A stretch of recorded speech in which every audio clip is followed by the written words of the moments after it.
What is up, guys? How y'all doing today? Welcome back to the channel for another episode of Retro Reviews. We're on the Pittsburgh Steelers homepage. I took them through the season, coach mode. I wanted to do a comparison between this team and when I coached the Chicago Bears. Really what started was my horrible season I had with Jim Harbaugh. He only had 42% completed, less than 2,000 yards, and 11 touchdowns and 22 interceptions. Horrible season. Because I'm like, I've had better seasons with Jeff George, Jack Trudeau, Steve Grogan, Mark Wilson, Vinny Testaverde. I've had better seasons with those guys than I did Harbaugh. Harbaugh was my worst coaching, right? So I'm like, Bubby Brister came to mind. It's like, okay, let's take the Steelers through a season coach mode and see how we do as a team and with Bubby's stats if he could put up better numbers than Harbaugh. So as a team, the Steelers did better. We went 14-2. The Bears only went 10-6. Steelers won their division at 14-2. The Bears did not. Vikings won that division. The Bears did make the playoffs, but they got knocked out in the division round against the Cowboys. So I was like, okay, let's see who can take their team better, who can put up better numbers, and yeah, basically the whole enchilada, right? So here we go. Let's take a look at Bubby Brister's numbers here for the season. So here we are on Bubby Brister's stats here. As you can see, he didn't have a great season, okay, but just comparing to the season I had with Harbaugh, it was a much improvement here. 25 touchdowns and 26 interceptions. So he only had 4 more interceptions than Harbaugh, but he had 25 touchdowns instead of just 11. So that's like, bam, that's a big improvement on the production there. Also, running the ball, he even did better scrambling. 9 carries, 113 yards, a 12.5-yard average there for old Bubby Brister. So number 6. So yeah, I'm gonna say after my experiment here, for me anyway, my personal experience, Jim Harbaugh is the worst quarterback that I've coached. So let me know you guys' experience. Have you guys ever coached different teams, and who your worst quarterback was? Who your worst experience coaching was? For me, it's Jim Harbaugh. So okay, let's go to the other guys, and we'll show the other stats for the team. Merrill Hodge, our running back, over 1,000 yards. He was our main running back, over 1,000 yards. 131 carries, 1,088 yards, an 8.3 yard average, and 20 rushing touchdowns. Also 13 receptions for 294 yards and another 4 touchdowns. So Merrill Hodge, pretty good season there. Warren Williams had 40 runs, 290 yards, 9 touchdowns, also 5 catches, 117 yards, and a touchdown. Tim Worley, another running back, 17 runs, 161 yards, 3 rushing touchdowns, 6 grabs, 130 yards. So our other 2 running backs were making plays for us. Richard Bell was our special teams guy. He was 19, almost a 20-yard average on kickoffs there, and a 13-yard average on punts. Richard Bell, he's pretty fast on the returns. Okay, our number 1 receiver, Lewis Lips. Is it Lewis or Louie? I guess it could go either way. 27 catches, 721 yards, and 4 receiving touchdowns. 26-yard average. Now, he was like Lewis Lips was our like number one guy for the receiver, right? Our number two spot, it was kind of, you've heard running back by committee, it was like wide receiver by committee. Because we had basically, these three guys here, Derek Hill, Chris Callaway, and Dwight Stone. They kind of was in and out of the lineup depending on who was feeling good at the time. So Derek Hill, he had 10 catches for 300 yards exactly. That's something, never, I mean, I'm sure with all my years, I probably have seen that, but it's very, we'll just say it's very rare. 10 catches, 300 yards, a solid 30-yard average, and 3 receiving touchdowns. Chris Callaway, 7 catches, 146 yards, and 4 receiving touchdowns. So it's like, man, he only had 7 catches, but four of his 7 catches was touchdowns. It's like, yeah, that's pretty nice, huh? And Dwight Stone, I guess you could say he probably was in there the most because he had 18 catches for 670 yards and 5 touchdowns. Our tight end, Eric Green, he was a disappointment. You can see there he had 6 catches for 123 yards and 3 touchdowns. He got those later on in the season. I can recall early on, I took him out, like, I'm going to say maybe the second or third game, because he didn't, I'm going to say the third game I took him out because he still did not have a single catch at the third game, right? But he had opportunities, right? There was like 3 times back-to-back where Brister threw it to him. It was such a short pass, right? 10-yard route. Right to him, doink, doink, doink, dropped it. 3 straight times, drop. It's like, oh, this is ridiculous, right? So I yanked his butt out and put in Mike Malarkey, and his stats aren't great. Just 3 catches, 81 yards, and a touchdown, but he did immediately make those plays, right? After I yanked Green out and put him in. Shortly after that, though, Malarkey did go bad. Then Green got on excellent. So, okay, it's like, all right, I'll give you another chance, Green. I'll put Green back in. There was one in particular. I remember Green. It was a deep pass.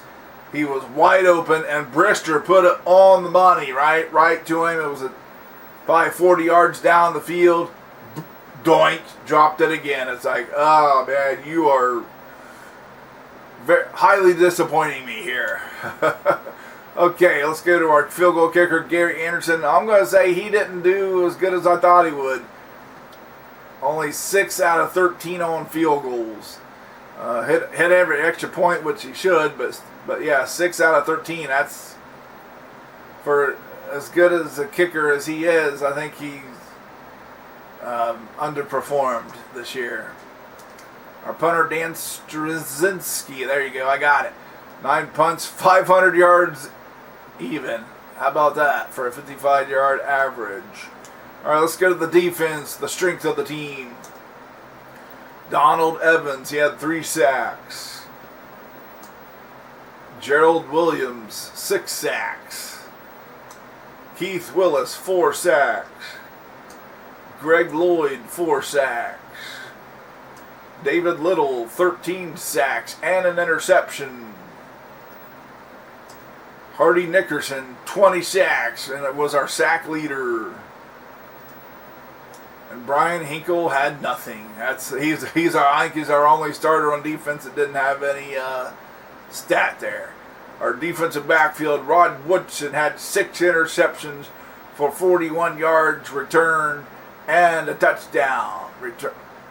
Interception return for a touchdown. I'll talk about that later because I got it in the notes. It came against the Broncos. But Dwayne Woodruff, 7 interceptions for 32 yards return.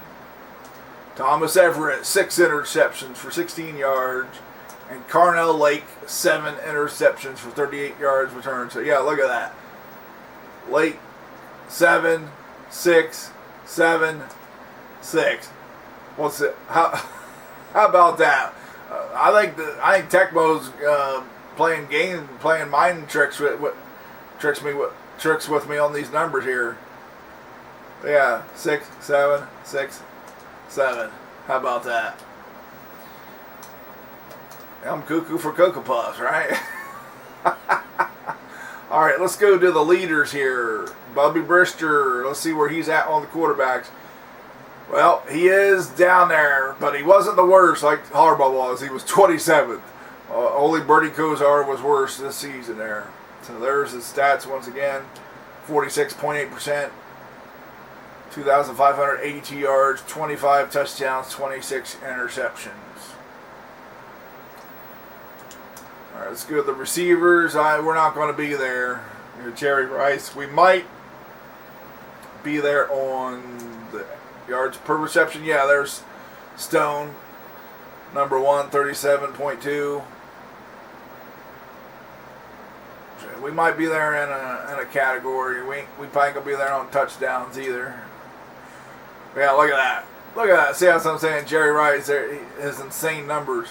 69 catches, 1,700 yards, and 24 touchdowns for Rice Man. Let's go to rushing. We might be up here with we might be on the list with Hodge. Let's see. There he is, ranked number 10. So we could say he was ranked in the top 10. Merrill Hodge, 1,088 yards and 20 rushing touchdowns. How about the punting? There he is, Dan Struzinski. There's Mike Horan again. Been seeing Horan a lot up there in the punting recently. Let's go to sacks. Dennis Byrd of the Jets with the sack leader with 24. Simon Fletcher of the Broncos, number 23. Charles Haley, 22. There's Hardy Nickerson with his 20 sacks. He was ranked number 4 on the sacks there. And yeah, I think Little. Let's see. Yeah, Little was number 20 there with 13. Okay, let's go to kickoff returns. There's Carter. There's Richard Bell, ranked number 4.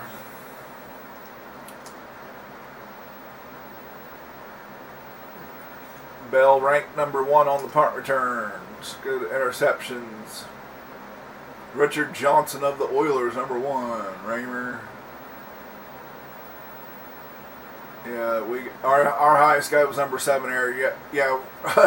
two of our guys had 7 interceptions. And scoring. Thurman Thomas, Jerry Rice, Anderson, and Merrill Hodge. There you go. Alright, so there's the leaders. Let's go to the team rankings. So here's another indicator, right? Offensively, with the Bears, we was ranked dead last, right? Coaching with Harbaugh. Here we are, ranked number 20 with the Steelers. So, not great, but again, still an improvement over dead last. 20 is better than 28. Defense here, number 1 in the league. I'm going to have to go back maybe and check and see, because I am curious. It's like this would be a nice test. Like, who had the better defense, Steelers or Bears? Okay, I am back on the offense here, so we'll just compare both. Offensively, yeah, like I said, with the Bears, we were dead last. We gained total offense. We had 3,533 yards. With the Steelers, we had 4,234. So 35 to 42. So good. We had a good 700 yards more total offense with the Steelers there. So that speaks for itself, right? All right, now the defense. Okay, so wow, the Steelers are better had the better defense too. With the Bears, we were ranked number 1, but we gave up 3,355 yards, 33.55. And with the Steelers, we gave up 24.96. So we was almost 1,000 yards better on the defense, almost. With the Bears, we gave up 1794 passing. See, the Steelers only gave up 1314, and rushing, the Bears gave up 1,561 yards. We gave up only 1,100 rushing yards. So, yeah, wow. I'm kind of surprised about that. I thought the Bears would be better on the defense, you know. With the players they got, they got more big name players, Richard Dent, Mike Singletary, Trace Armstrong, of course, on the front seven, William Perry, but hey, the numbers speak for themselves, right? Numbers don't lie. So yeah, coaching this season anyway, the Steelers were better offensively and defensively, right? So there you go. There's interesting. Okay, so I think that about covers everything. Let's division standings here. Buffalo Bills won the division at 12-4, barely edging out the Jets, who were also 12-4, but they by points, But Jets and Dolphins are in the playoffs. Jets at 12-4, Miami at 10-6. There we are. We won the division at 14-2. Oilers did make the playoffs at 9-7. And in the West, just the Broncos, as division champs, are in at 9-7. NFC East, Giants won the division at 13-3. Cowboys are in the playoffs at 12-4. That's different there. Green Bay Packers won the division, the Central, at 9-7. Lions are in the playoffs at 8-8. And now that's the thing that never changes on this game. The Niners 14-2, but the Saints are in at 10-6 in the playoffs. So there you go. There's our playoff teams. So here's the bracket. So we are going to be taking on the winner of the Oilers and the Broncos. But before that, let me get a drink of coffee here. I actually made some coffee. I don't drink it very often, but I can't drink it straight black, so I added some a packet of stevia, right? That's a sweetener. A little bit of milk and some vanilla extract. How about that? So let's get the wild card games going here, and we'll see who our opponent will be tonight. New York Jets and the Miami Dolphins squaring off in the wild card round. And the Miami Dolphins are victorious, 27-13. So the Dolphins are moving on to face the Buffalo Bills in the divisional round.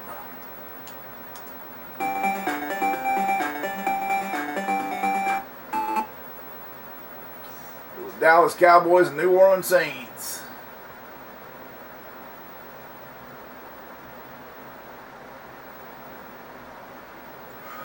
Whoa, the Saints, I'm going to say, upset the Cowboys. 28-14. Whoa. Back to the AFC side. Broncos and Oilers. The winner is who we will face.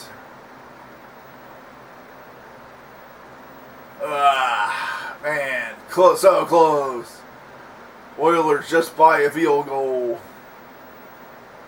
Fiddlesticks. I was hoping to face the Broncos because the Oilers, that run and shoot offense and those receiving core, but that's what Tecmo decided to give us, right? That's the cards we were dealt, right?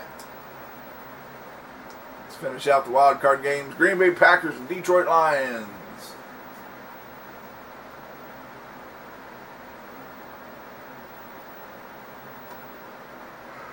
Ooh, the Packers, 31-10.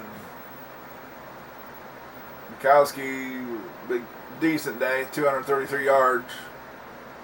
Rodney Peete, 4 interceptions. There you go. Sterling Sharp, 4 catches, 130 yards. Good to see the Packers win. You don't see them in the playoffs that often on this game. All right, let's continue. Well, it's game time here, divisional round, and the Steelers are taking on the Houston Oilers. But before we can get to our game, we have to go through the other games, and so those scores are going to be coming across the wire right now. Buffalo Bills and the Miami Dolphins. Whoa, Miami 21-13. I'm going to say they upset the Bills because, like I said, the Bills won the division, right? Had the week off. But that don't matter, right? No, that playoffs, baby. You know? Dolphins moving on to the AFC Championship game. All right, let's continue. Giants and Saints. If I was a betting man, my money'd be on the Giants all day.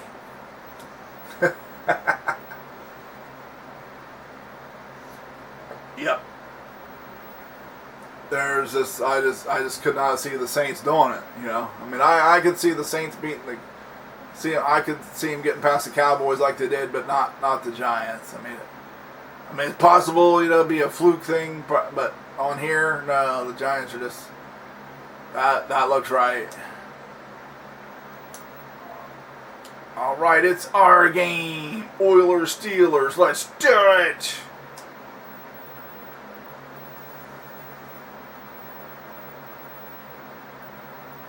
Tony's and Dayhoff gets us underway. Richard Bell back to receive the kick. Yes, good return. Got a block. Go, man, go. 20. Tackled at the 13-yard line. Nice. Hodge up the middle. Yeah. Steelers strike first.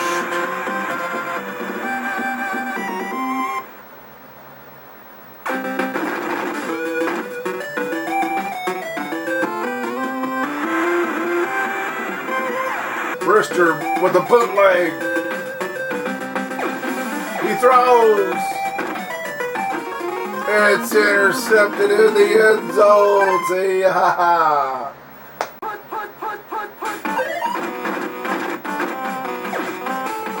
Move complete to Givens over the middle. Nobody's there to get him. Jeez. Oh boy.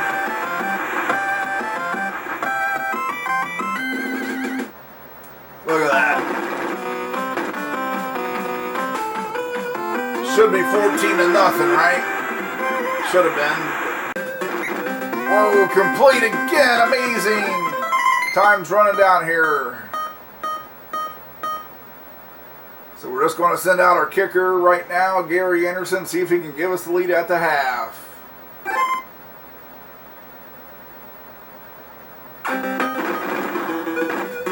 The kick is up. It bangs in. Nice. Steelers have the lead. 10-7 is your halftime score. Here's the chess match here. 3rd and 3. What do we call?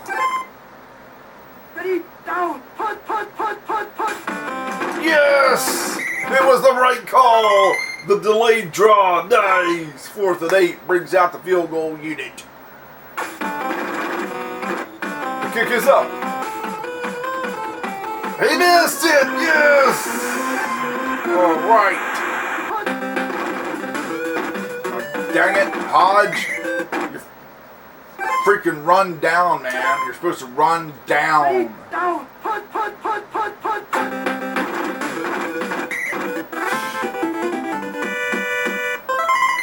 Am I? Steelers got a punt out, 4th and 20. Man. That was a wasted series. Freaking Hodge. That running play is supposed to go freaking down. He cuts it up in the middle for, it's like your blockers. It's like, follow your blockers, dude. Follow your blockers. They're running down.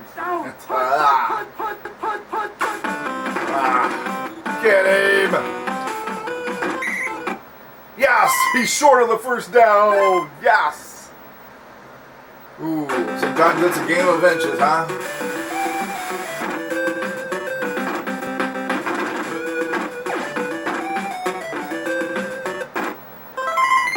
Yeah, well, we're gonna have to punt this time. 4th and 18. Yes. So disappointing, right?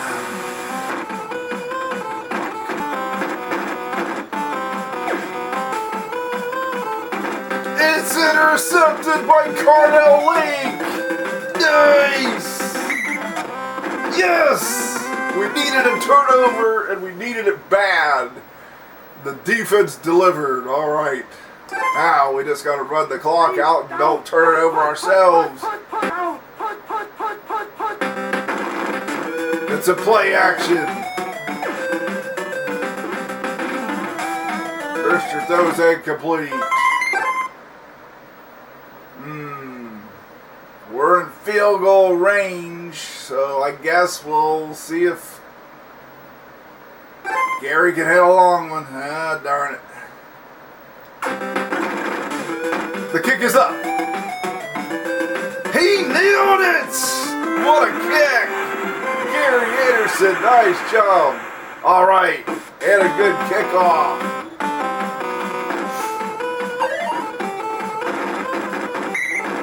Good coverage on the kickoff there. 52 seconds remain. Oilers need a touchdown. Pitch it out to White. Fumbles, but it's out of bounds. Moved to the shotgun. Looks over the defense. It's a draw to White. I'm surprised they're putting their last hopes on running it with White.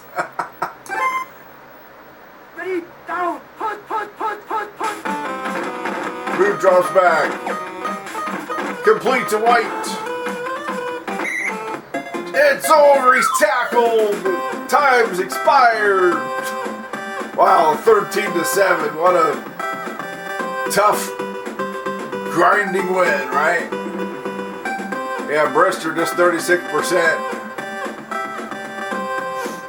That was frustrating. Early on, we should have went up 14-0, bam, right? But hey, it didn't go our way, but we still kept fighting, right?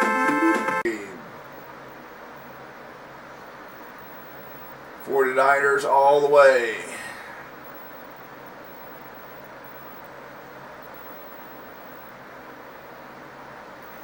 Yep, 37-7.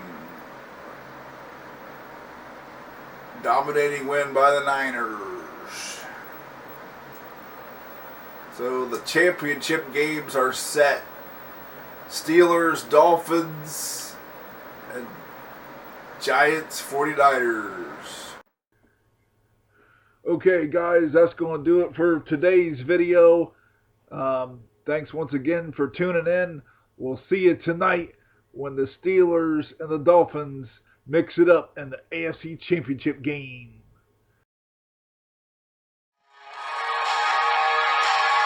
And liftoff. We have liftoff. Challenger has cleared the tower.